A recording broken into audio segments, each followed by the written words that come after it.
I left home at 16 and went to Paris. My mom made me a bunch of fabulous clothes. I had them stuffed in my backpack.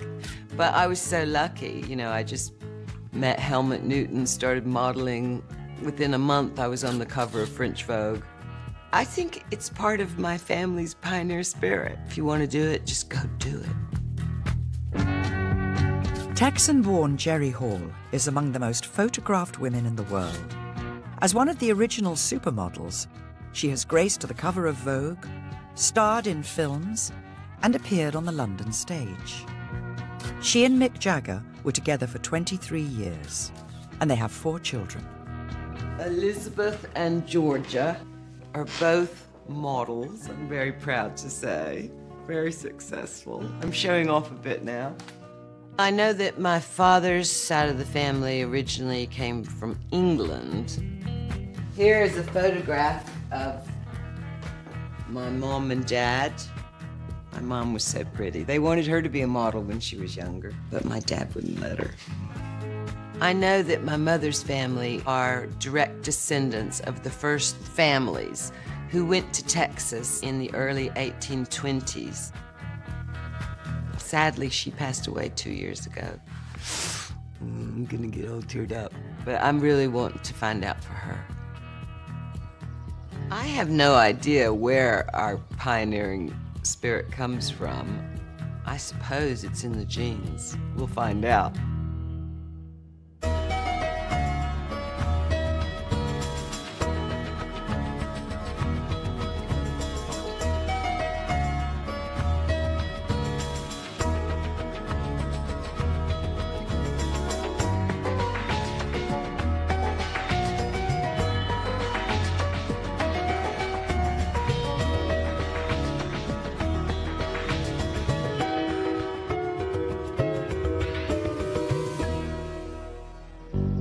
Jerry lives in Richmond, Surrey.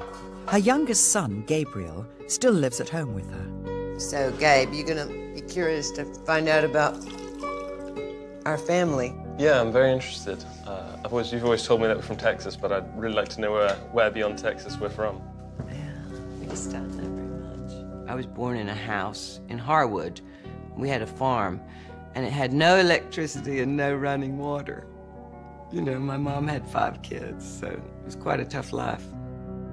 That's me as a little girl with my 4 sisters and mom and dad. You look just like Georgia, though. Gabriel loves history, and he is extremely proud of my father's war medals. He was with General Patton on all of his campaigns, and that's when he came home on leave and when Linda was born. My father sadly passed away in 1977. He's called John Hall. I'd like to find out about his English heritage, why they went to Texas, you know, where they came from, what they did. I know that my great-grandfather, when he came to America, he worked as a foreman on the railroad. You know, we were always told they came from Oldham. Jerry is starting with her father's side of the family. She's on the trail of her great-grandfather, James Hall.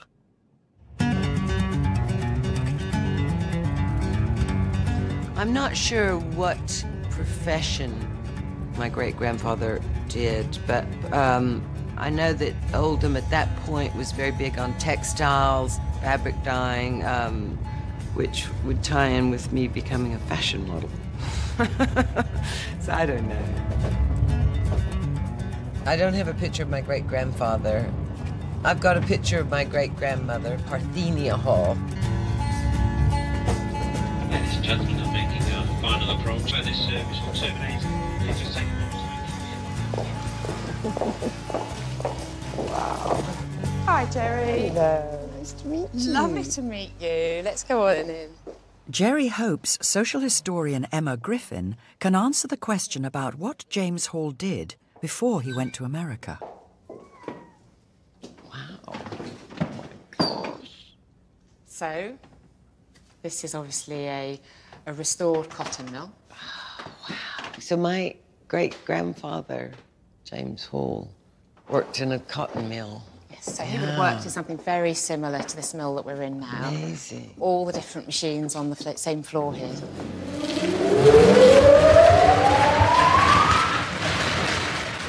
They must have gone a bit deaf. We can find out a little bit more about what he did if we look at the 1861 census. Oh, yeah? How exciting. I've got a copy of that here. Yeah? And your family are mentioned down there. Oh, my goodness, yeah. James, there he is. And he's 10 years old and a cotton piecer. So young. So young to be at work. James Hall first started work in the mill as a piecer, repairing broken lengths of cotton as the machines spun the yarn and wound it onto spindles. Children were used for this dangerous job because they could squeeze in and around the moving machinery. We know that as an adult, he's a cardroom jobber. That means he's basically supervising now all the men and women who are using these machines. Wow. Yes, a few other documents that we've got about James Hall that might be of interest to you. Right. Oh, his marriage. He's getting married. Oh, wait a minute. So James Hall married Martha Ann Standeven. Martha Ann Standeven. Oh, okay. Because the only one I knew about from my father's side was Parthenia. I don't know where she comes from. So Sorry, this is so Martha your Ann. Okay, so your great-grandfather's James Hall. Yeah. And you think your great-grandmother's Parthenia. So he married twice. Now, one of the nice things about the census is we can track families every So 10 this years. is another one. So another census, we've moved on to 1881. Let me pass that to you. Oh, So we can see a little bit more about what's happening to James now. So there he is. Okay. James is 30. And his wife, they have a daughter, Clara, who's 1. Clara Hall, This tells us the street they're in. Waverly Street. Waverley Street is still in existence. So we can go and have a little look at Waverley Street. God, I'd love to see Okay, that. let's do that. And we can see the houses that they're living in. Oldham was once the cotton spinning capital of the world. In James Hall's time, there were over 200 working mills, surrounded by housing built for the workers. So this is the house. One more. This is it, number 18. It's lovely. A real classic mill workers' cottage. 2 up, 2 down. Brick.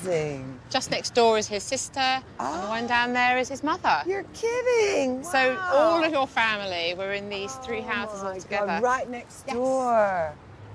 We're keeping a track on not just him, but the rest of his family. And this is a birth certificate. And he's named his son James. Yeah. So firstborn son, I think this has got to be, hasn't it? Wow. So when was he born? Date's right up here in the corner. 1882. They've got baby Clara, who's living here as well. And then that is 1881, we've got this document here. 18. And we're looking at a ship's manifest. Oh, Liverpool. Yeah, and we can see that he's sailing from Liverpool. Right, so that's when he went to America. So what happened to his wife? Well, you see, the thing, this tells us exactly who's on this ship that's bound. And if we look for James, there's James. Yeah. James Hall, 31, went with 1 bag without his children or his wife. That's right. Oh, he's done a runner. He's done a runner. This is from 1881. Gosh. So if we just think about that birth certificate that we saw a moment ago, that's 1882. So that means the baby was born after he left. That's right. Oh, that's a bit caddish. Oh, he's left his children. He's left his his children wife. and his wife, Gosh. Gone to Texas. looking for a new life in the USA. Wow. Well, I found my great-grandfather's house. I don't know, the baby was born after he left, so I don't know what happened. And, I have to go and find out how he met my grandmother, Parthenia, my great-grandmother. whether he was a bigamist or whether he got a divorce or what. It's very confusing. So I think I have to go and find where they keep the records in Texas. See if he was a cad. Okay, so it was 18, 16, and 14. Oh, yeah, I have to get right over here to get it. Get all three.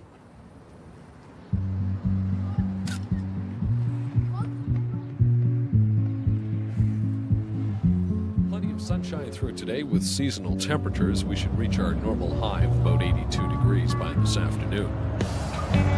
Clear skies tonight with a low near 70.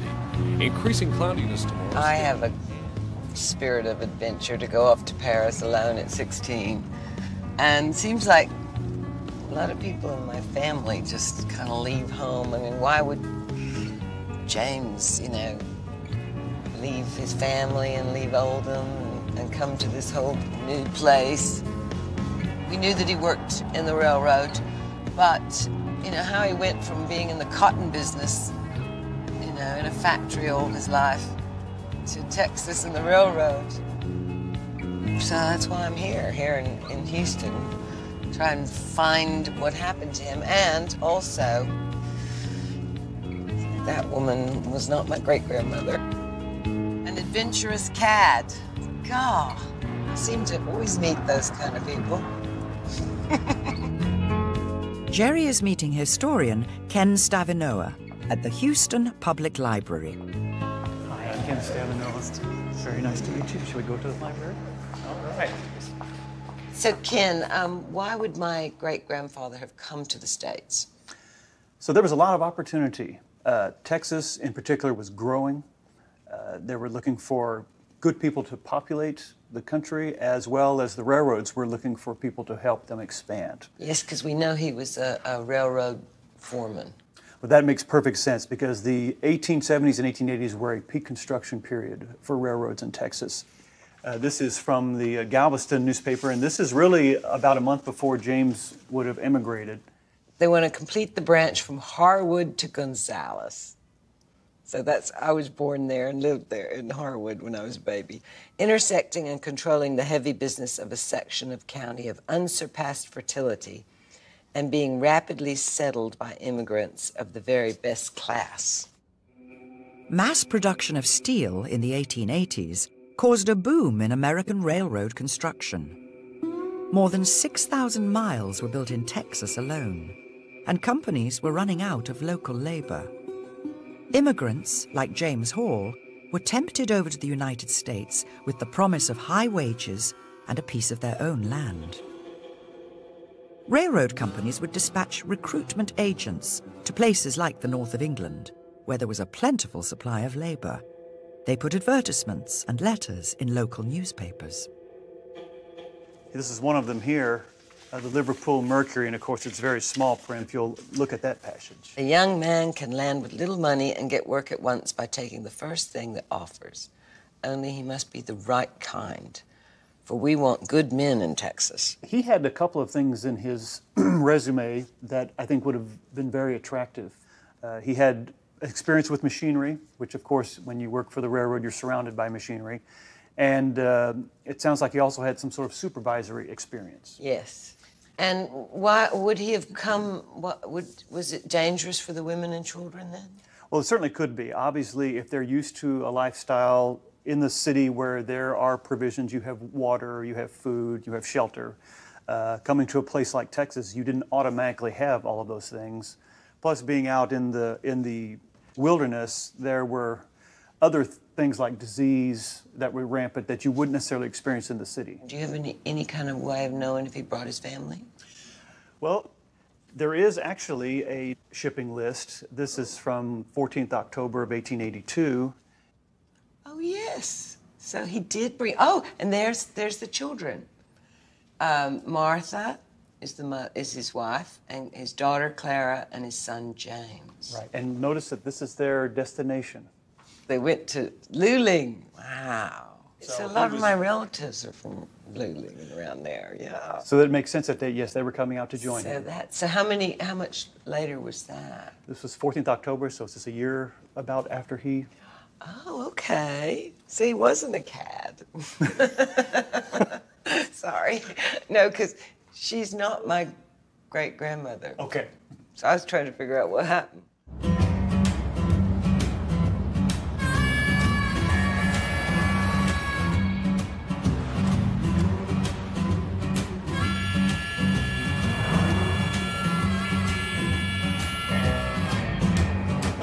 So James didn't desert his family after all. He was just selling up and moving here to make a better life for them. But I want to find out what happened to Martha, because she wasn't my great-grandmother. And I've kind of got a bad feeling about her. Jerry is now driving 140 miles due west of Houston to the small town of Luling, where James's family arrived in October 1882. Here we are in Luling. So cute. Luling grew up around the railroad, where James Hall was helping to build a spur line from Harwood south to Gonzales. Luling attracted cowboys driving cattle north.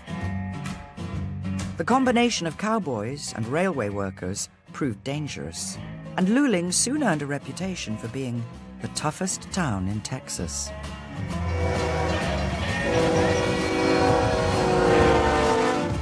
The line, which passes straight through the middle of town, is still used for shipping freight.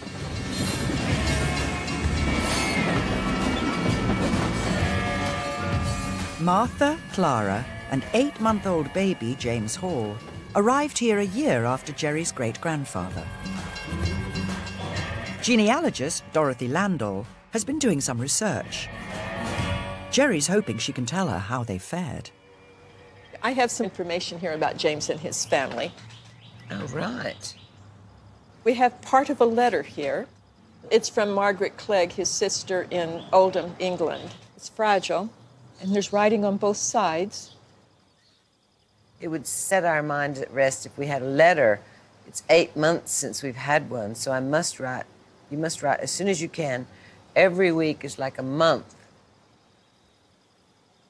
With kind love from all and your affectionate sister and mother. And so it says kisses to all the children. All those kisses are sweet. So that means something's happened to Martha. Because it's just kisses to the children. Well, we have the Galveston Daily News from December 30th, 1883. Right. And read the part right in here. The following deaths have been reported to the City Health Office for the weeks ending today. And there she is, Martha Hall, disease of kidneys. And do you know what happened to the children? Well, we know that Clara was adopted by a friend. We have no record of what happened to little James. It's assumed that he probably died young, but we have no record of him. So poor James, he's lost all of his family. Do we know what happened to him next? Well, having lost all of his family, he didn't give up. The next thing we have is a deed. Oh, so he bought land. And that was in... It was in August of 1884, almost a year after her death. 118 and a half acres of land. He's rebuilding his life in spite of all that he has gone through.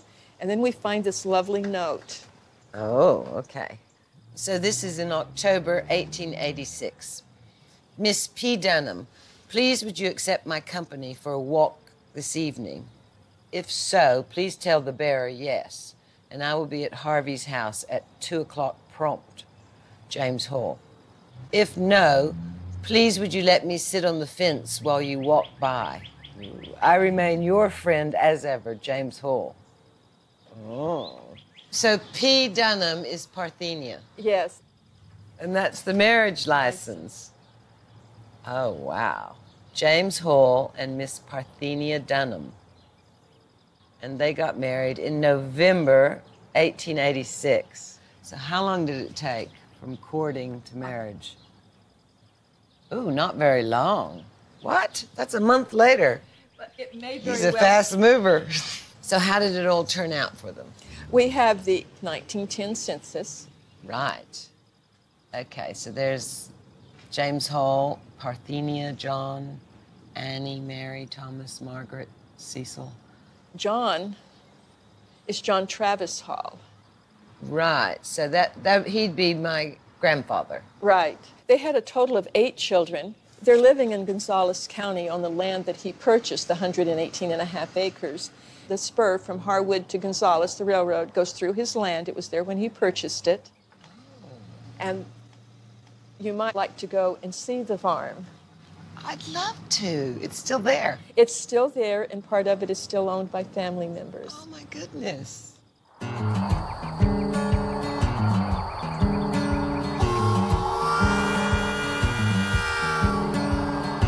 James's job on the railway allowed him to buy and farm his own land along the spur line where he was working. Here, he raised his second family with his new wife, Parthenia, Jerry's great-grandmother. It's a long way to come from Oldham.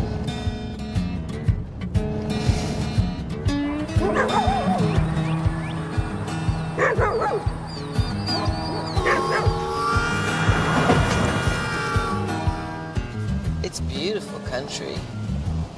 So green, isn't it? He must have found the greenest spot in Texas. So I was so excited to hear that my family, some of my family, still owns that original land that James Hall got. You know, I'm looking forward to meeting them, see who it is. Somewhere here. Oh, it says Hall. Okay. This must be it.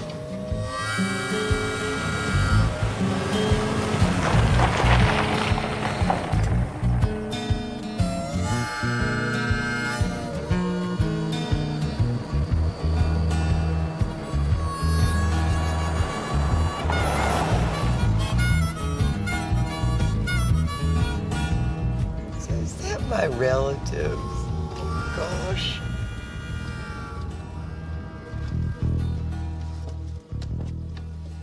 Turn off the engine. Oh, my goodness. Gosh, I haven't seen you in forever.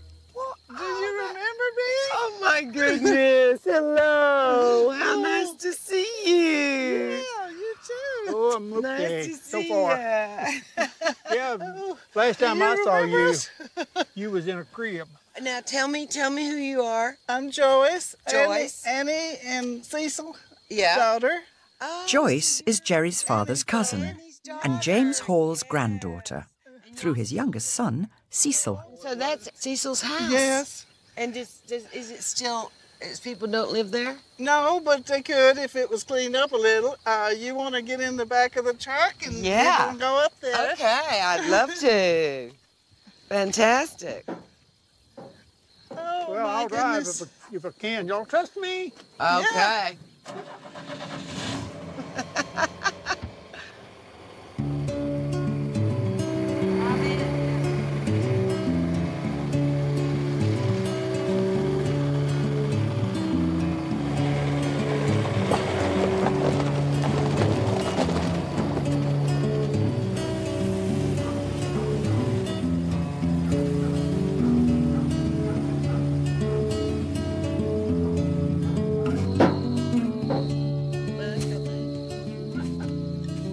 So this land was the original Hall land. Yes. And I still own the part, about part of this fence and part of the pasture here. I still own it, and the rest of them all sold their land. It's beautiful though with all the wildflowers. And it's always cool. Joyce has been searching for family documents and photographs from when James Hall's family lived on the farm. You remember her? Is that, oh my goodness, is that Parthenia? Yes. Wow. That's James's wife. This photo was taken on this land. Yeah, I suppose it was, because right back here behind this house there's a kind of a low spot. There used to be a 3-room house there. Wow. Wow. So there's always She been lived Halls there. having houses here. She lived there with my mother and daddy and us until she passed away. Amazing. They must have been so tough in her Yes. time. You know, Well, I believe only the toughest ones made it back then. that's right. Do you think you might recognize that Oh my goodness. gentleman in some way? Is that Do, James? do you know that? We don't have no name for that picture, and that could have very well been him. He certainly has my daddy's eyes, doesn't he? I think he does. Yeah, bit scary. And so this picture was with the family photos. Yes, You that's, think it's James Hall? that's the only one that we have that could have been him. Wow. He was a good-looking guy, wasn't he? James Hall raised his family, ran his farm, and continued to work for the Southern Pacific Railroad until he retired. He never returned to Oldham. So he's buried somewhere in there. You need an axe to get through there now. Here is obituary Oh my goodness. from James Hall. Funeral services were held at the family home by Reverend S.P. Harris in the presence of a large number of friends and relatives gathered to pay a last tribute to his memory. As the train on the Harwood branch passed, it stopped for a few minutes.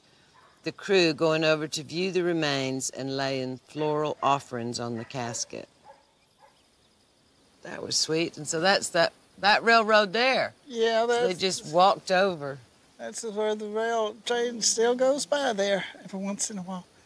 That's nice that they stopped the train in his honor. It sure did. I can hear a train. I can hear a train now. Just right over there is the train tracks. I was so proud to read his obituary. James Hall seemed to be highly regarded by his railroad colleagues. And, you know, this is the tracks that he was the foreman and supervised the building of. And obviously that's where he saw this beautiful piece of land. Very sad to hear about baby James and Martha. I think my father's family had a very hard life. He did make a success. He married again. He bought land. He had 8 children. And I, luckily came down from them.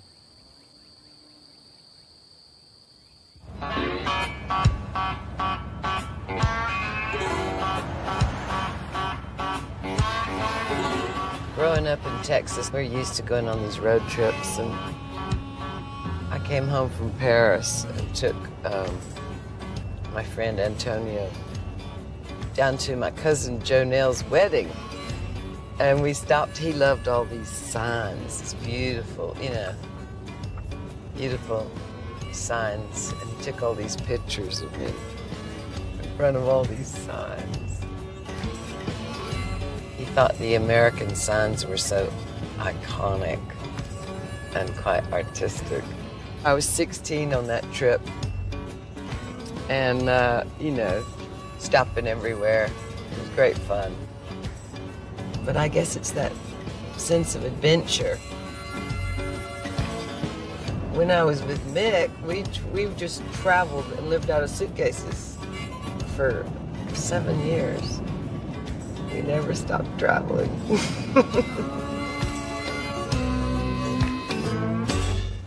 Jerry is now investigating her mother's side of the family, who also lived in Texas. I do know that they were one of the first families that went to Texas. I'd love to find out from my mother about her family. She passed away 2 years ago. I'd like to find out, where they came from over here, why they went to Texas. Jerry has come to the state capital of Texas, Austin, where she owns a house. She's meeting up with her maternal cousins, Jonelle and Sylvia. So Mama had this cedar trunk. When I opened it up, I just couldn't believe it, I haven't even looked through all the photographs because she obviously kept these photographs, from her mama, and they've been in the family. Here's your daddy.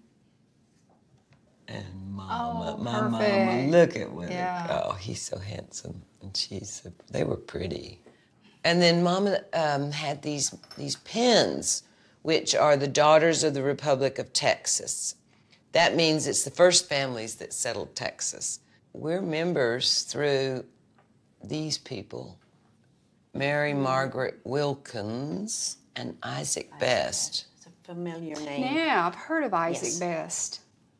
But I don't know very much about him. I'd love to know where he came from. I don't even know where he came from. I don't know anything about him. I tell you, Mama would just love to find out about all this. Absolutely. The city of Austin was named in honor of Stephen F. Austin, who established colonies of settlers to farm land in Texas, which became part of the United States of America in 1846. Jerry wants to know how her own family fits into the story of Stephen Austin's pioneers. Hello. Hi, it's good to meet you. Come on in. She's meeting archivist Sharon Hill from the Daughters of the Republic of Texas. This organization was founded to honor the female descendants of those original Texas pioneers. So, Sharon, I've come to find out about, these were my mother's, and she passed away a couple of years ago. These were her pins. The most important name on that is Isaac Best. Oh, That's is it? him. Yeah. And the one below it, Mary Wilkins, was his wife. Oh, I see. So those two are the most important names who you're related to. For a woman to become a member, she has to trace her lineage before 1846, but your relative, Isaac Best, goes beyond that. He was one of Stephen F. Austin's original 300 colonists. So we're the real Texans. Yes, but it gets better. Oh, yeah? It gets better. This is your lineage, your parents. Yeah, and my grandmother. Through their records, the daughters can trace Jerry's mother's family back through 7 generations to Jerry's 5 times great-grandfather, Isaac Best. And do you know anything about the Best family? Because do you know, like, where they came from, or is there anything in the records about them? This is a list. It's dated February 1823, and it shows who was here first. Oh, there he is, Isaac Best, a man of family, but his family not yet come on. He is a man of good character. Is now here for the purpose of raising crop. Age 47.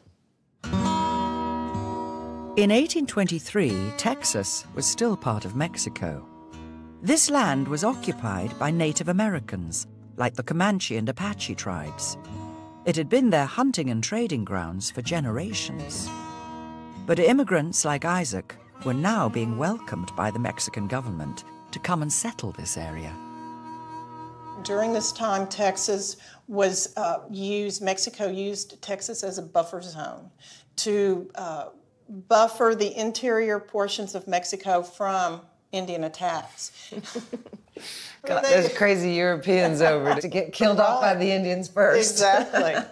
Let them get killed, nothing will happen to us.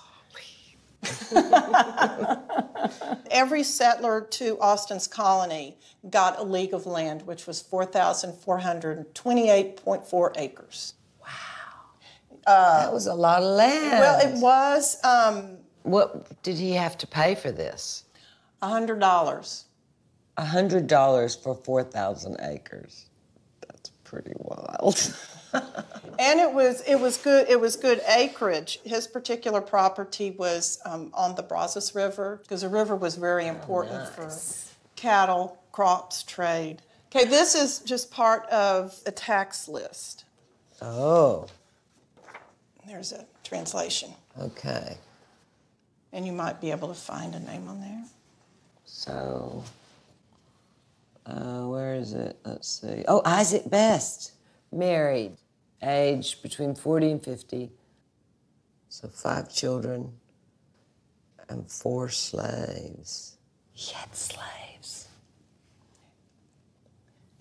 Now, I know this can be something difficult to understand, but during the time Isaac Best came here to Texas, slavery was accepted all over the world. So to have slaves, well, he would have been none very of these wealthy. other people had slaves. In Austin's colony in 1825, 69 families owned slaves. That accounted for 1/4 of the population. His slaves, more than likely, helped him with the cattle on the ranch. What else have you got? Now, where did he come from? I really want to know. Now, I'd like you to look at this document. Oh, okay. So that is... That's dated October 1823. October 1823 land deed. Isaac Best selling land to James Taggart. State of Missouri, Township and County of St. Charles. Missouri. So Missouri. Gosh, I've never been to Missouri. That's quite awful to find out he had slaves. Suppose it was common in those days, but no, that's kind of horrific.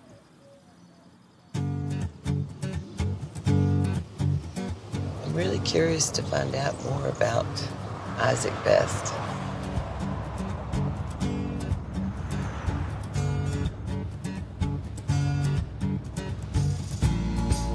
Jerry is now heading 800 miles north to where Isaac Best lived in 1823, near St. Charles in Missouri.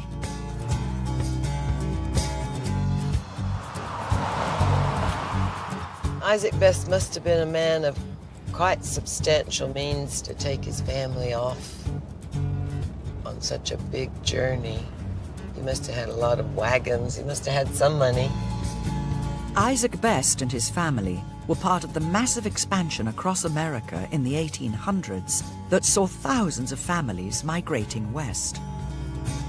We learned in school about American history, and we learned, about the early days, the early settlers, the pioneers, how many of them died. We learned about Daniel Boone, how he was a trailblazer and a great hero. Helped to, make America what it is. But I just can't believe my relatives did it, 800 miles with children and in wagons. They were pretty tough. No, it is fun, that thing of being an adventurer, a pioneer, just get up and go. Curiosity and bravery.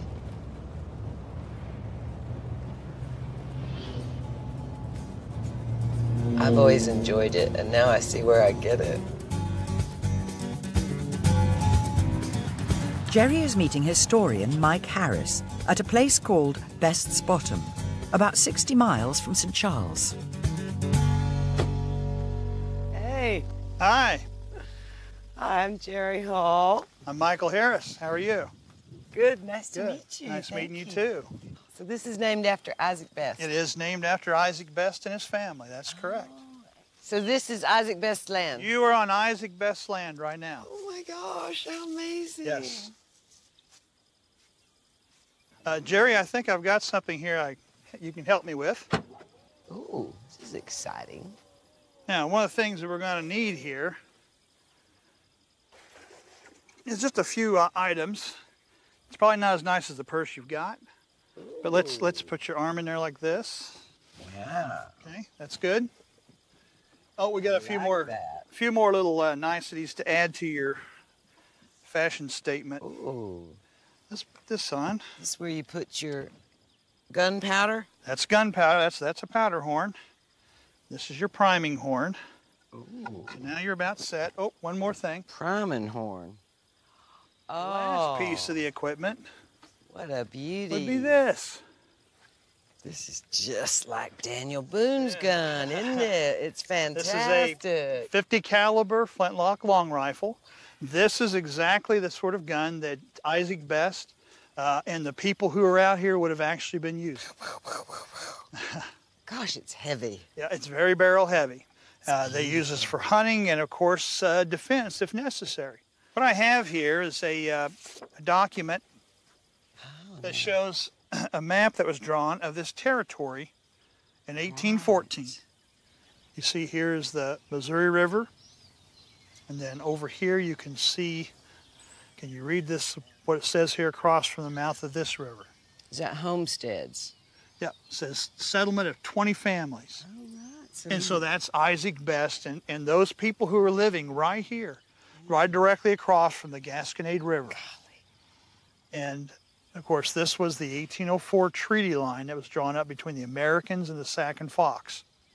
Indian territory. Indian territory, yeah.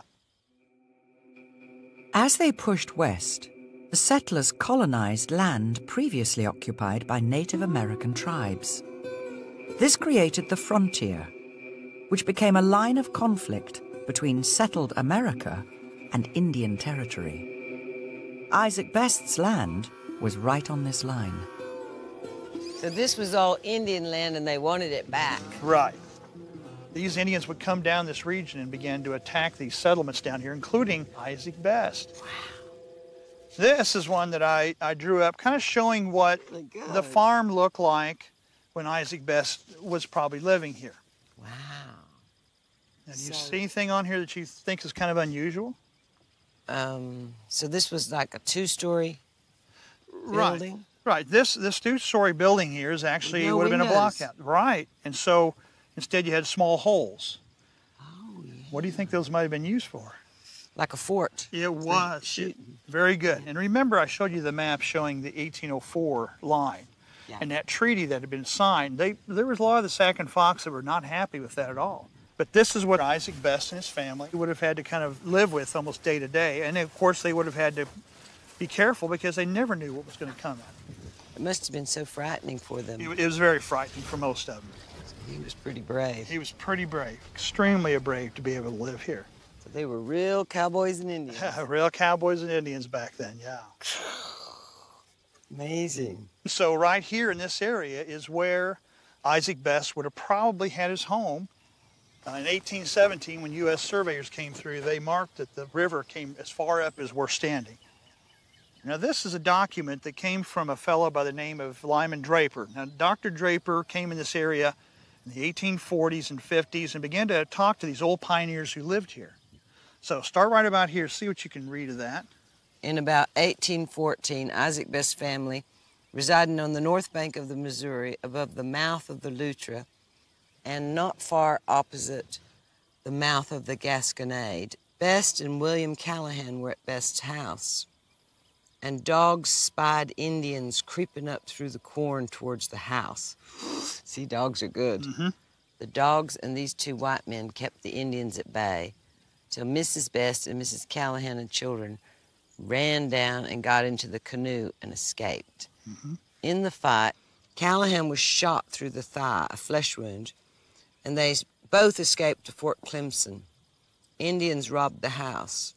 Mad pioneers coming out here. It took a lot of nerve. It took a lot of nerve to live here. Yeah.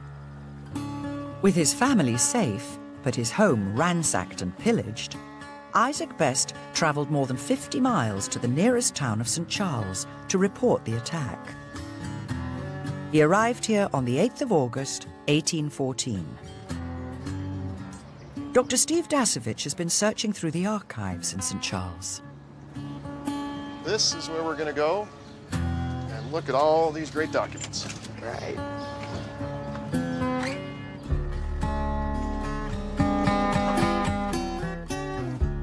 So this is a very detailed list of items lost in the raid. So if we start right here. Account of Isaac Best. 11 head of horses, 3 feather beds, 4 cotton counterpanes, 8 linen sheets, 2 linsey blankets, 2 buffalo robes, suspenders, and steel thimble. So it came to $1,572. Replacement cost, I assume. That was a lot of money then. So he reports this on the 8th of August, and it's at that time that Isaac Best decides he's going to do something about these losses. This is what he does. Oh, Isaac Best. Lieutenant Dodge Command, Missouri Militia. So he joins the Missouri Militia. Yes. War of 1812. And this war was against the Indians. Around here, mostly. Technically, the War of 1812 is against Great Britain. Britain felt threatened by America's growing economic power and colonial expansion, and attempted to impose trade restrictions. America responded by declaring war on the 12th of June, 1812. Britain engaged American forces by land and sea along the eastern coast. At the same time, the British stirred up unrest amongst the Native American tribes, who, cheated of land they thought was rightfully theirs, now attacked American settlements along the western frontier. With no military support, settlers like Isaac Best formed their own private armies, or militias, to protect themselves. The people here in Missouri Territory viewed this much more as being an Indian war than something against Great Britain. So by and large, this is really, the frontier Americans, if you will, against the Native Americans. Must have been terrifying. Men, women, and children were fair targets for both sides during this war. There's no doubt about it. The unit that Isaac Best joins winds up going to help the settlers and frontiers folks against the Indian attacks that were going on.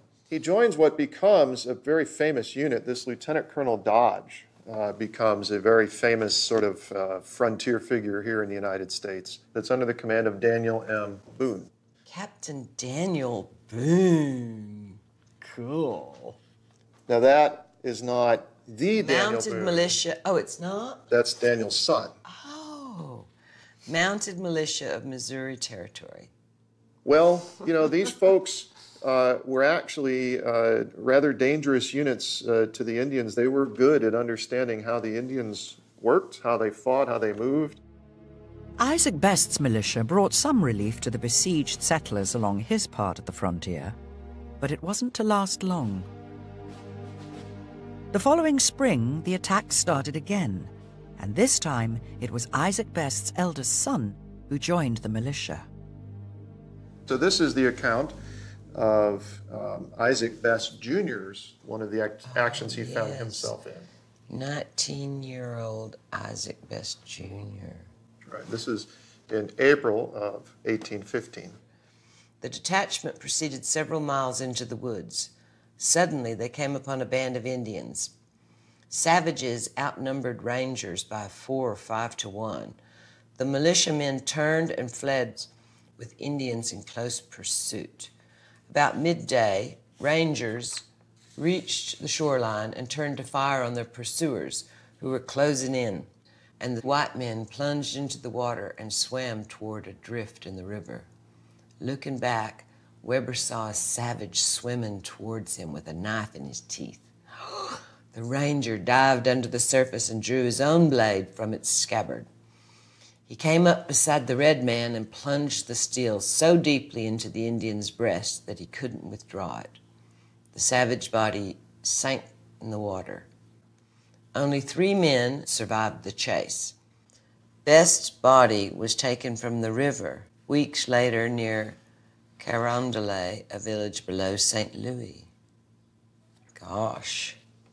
So they didn't just lose aprons and pins and thimbles. So that was Isaac Best's son. Isaac Best's son, Isaac Best Jr., was killed in this engagement. Terrible. So that might explain why their family decided to go to Texas.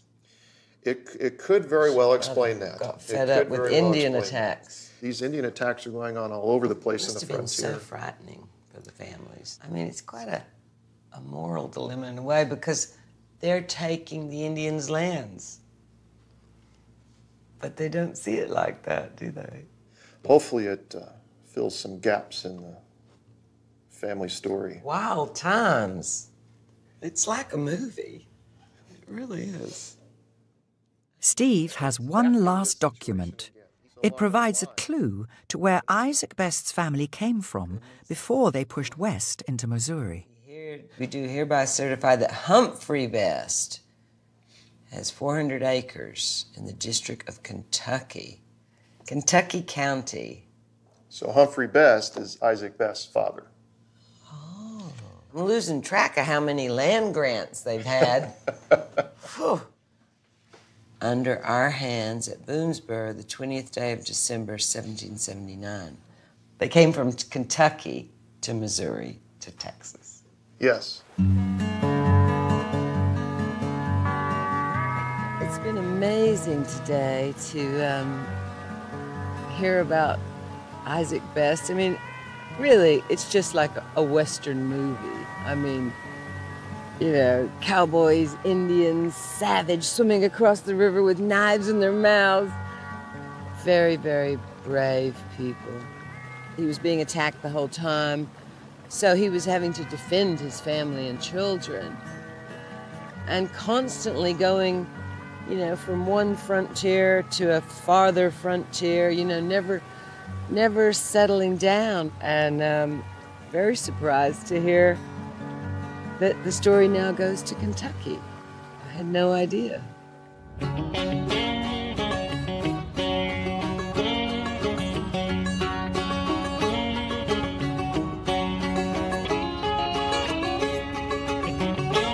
Jerry has traced her ancestors on her mother's side back 8 generations to her 6 times great-grandfather, Humphrey Best. And she has retraced her family's footsteps a further 400 miles due east from Missouri. We are now in Kentucky. I'm so excited to find out that my family came from here.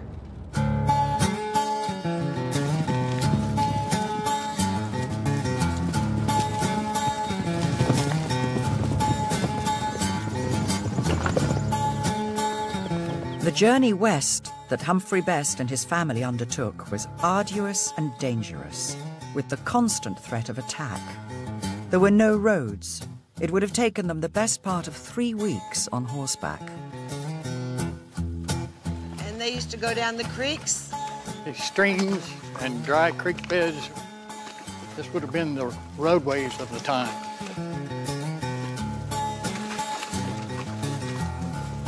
This was where my great-great-great-great-great-great-grandfather came from. Kentucky. I don't know much about Kentucky. It sure is beautiful.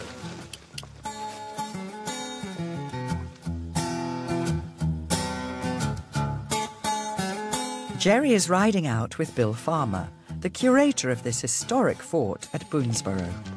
A reconstruction of what stood here when Humphrey Best had his land, back in the 1770s.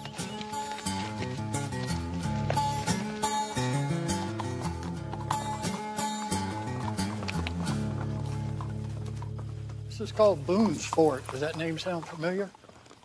Daniel Boone. You could be correct. Daniel Boone, the legendary pioneer and frontiersman, was famed for forging a trail out into America's Wild West. He and his intrepid band of fellow pioneers, known as the Axemen, cut through the wilderness. They have been immortalized in television series and films. Boone is considered to be America's first folk hero. So, Bill, I've come here to Kentucky because of this document, which says that Humphrey Best was here in 1779. He had land. He was awarded the land in '79 on account of raising a crop of corn in this country in the year 1775. 1775 is when Fort Boonesboro was begun. The people, Daniel Boone and the sturdy axemen, cleared a trail to Boonesboro. They arrived here first part of April. Okay, in order to grow that crop in '75, it would have had to have been planted in late April, early May. So that says he was here at the same time that Daniel Boone was here. This is another document. This is a listing of early people here at Boonesboro, and there's a date right up here. It says 75. And of course, we have several Boones. We have Banton, we have Boyle, and Humphrey Best. yes. Oh my That name familiar too? That is so amazing. So he was like great friends with Daniel Boone. Very likely could have been. Yeah. There's no way that he did not know and associate with Boone. With this with this few people out here in the middle of nowhere. Gosh, that is so cool. Daniel Boone, what a hero. That is amazing. If you'd like to walk out the front gate there, there's actually a monument to this place. And I'd love to. walk out here and Thank have a look at it. you.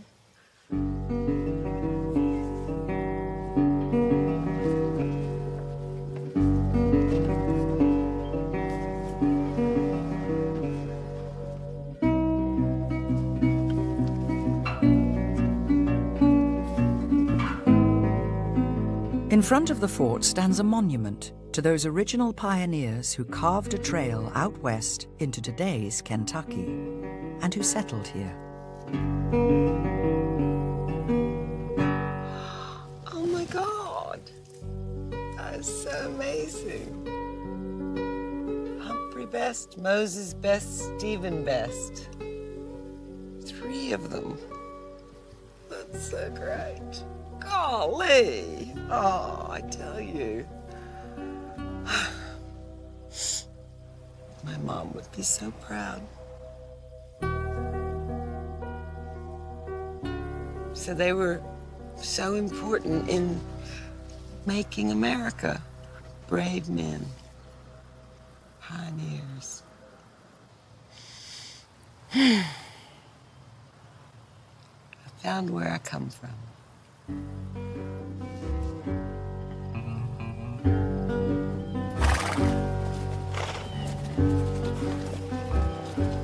I can see now where, you know, I got that sense of adventure, and I see it in my children. I mean, they love doing things, traveling, saying yes to everything. I guess the pioneer spirit is living on. My mother would have been so proud. I'm so happy that I did this for her, because she always wanted to find out about her family. And I just can't believe that such important information was lost all these years. But now my children know.